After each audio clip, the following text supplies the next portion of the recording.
Boa noite.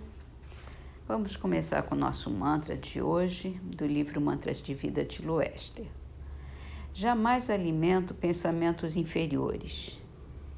Eu os transformo no serviço da caridade, pela alquimia ensinada por Jesus. Livro dos Espíritos, capítulo dos flagelos destruidores, a pergunta 739. Além dos males que ocasionam, os flagelos destruidores têm utilidade do ponto de vista físico?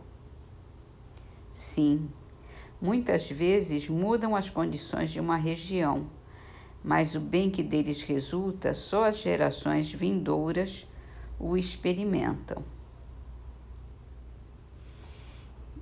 Acho que a gente pode citar aqui o caso do vulcão, né? Que ele arrasa com os arredores, mas se torna a terra fértil, bastante fértil.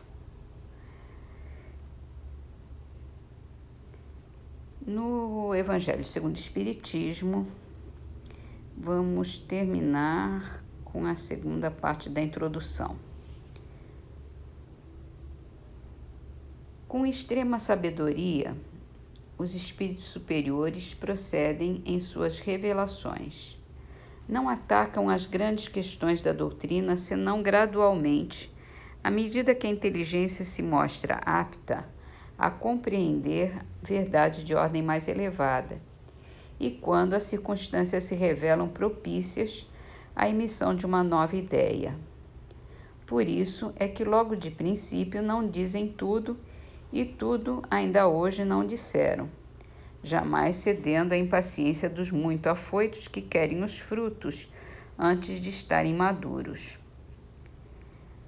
Fora, pois, supérfluo pretender adiantar-se ao tempo que a providência assinou para cada coisa, porque então os espíritos verdadeiramente sérios negariam o seu concurso.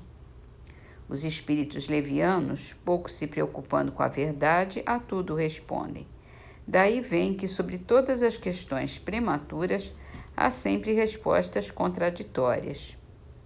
Os princípios acima não resultam de uma teoria pessoal, são consequência forçada das condições em que os espíritos se manifestam.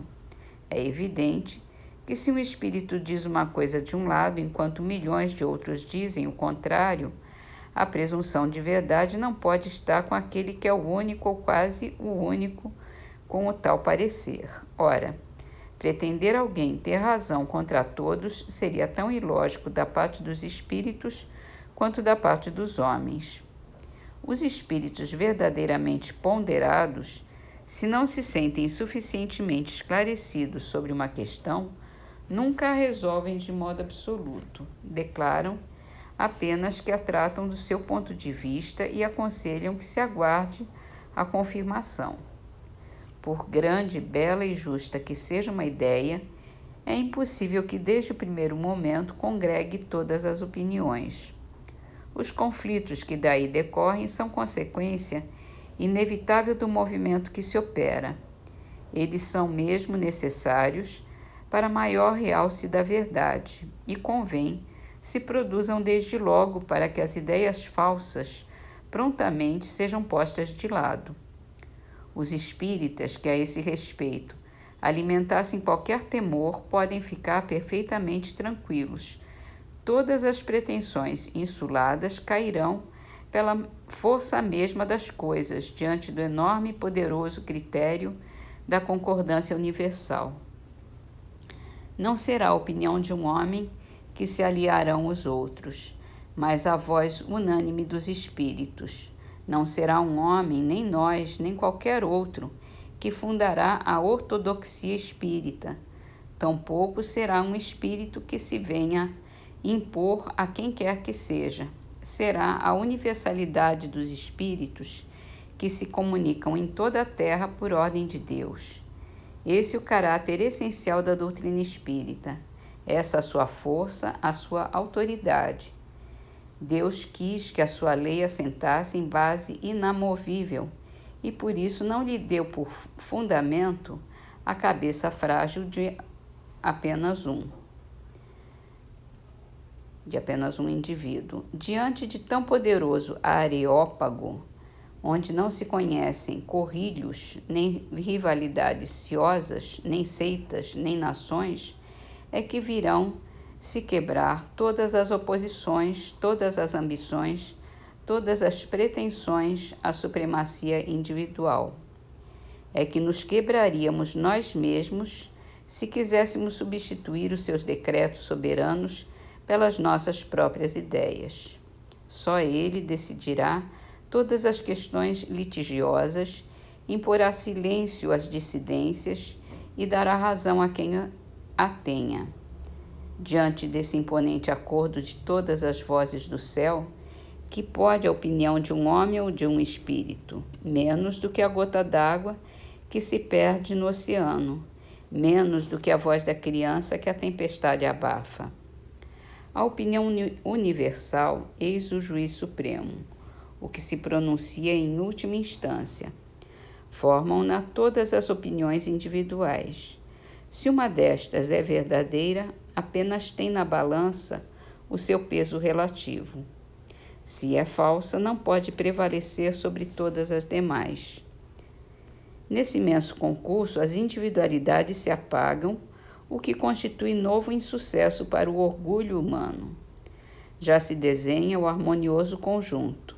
Este século não passará sem que ele resplandeça em todo o seu brilho, de modo a dissipar todas as incertezas, porque daqui até lá, potentes vozes terão recebido a missão de se fazer ouvir, para congregar os homens sob a mesma bandeira, uma vez que o campo se ache suficientemente lavrado. Enquanto isso, se não dá, aquele que flutua entre dois sistemas opostos pode observar em que sentido se forma a opinião geral.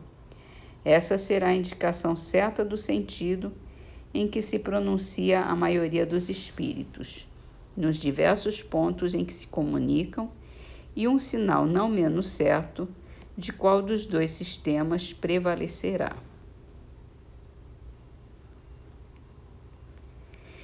E para terminar, no livro Trovas do Mais Além, vamos ler as trovinhas. A primeira de Maria Celeste. Mãe que se abraça ao filhinho tem tanta luz nos seus traços que lembra a aurora em caminho trazendo o sol entre os braços.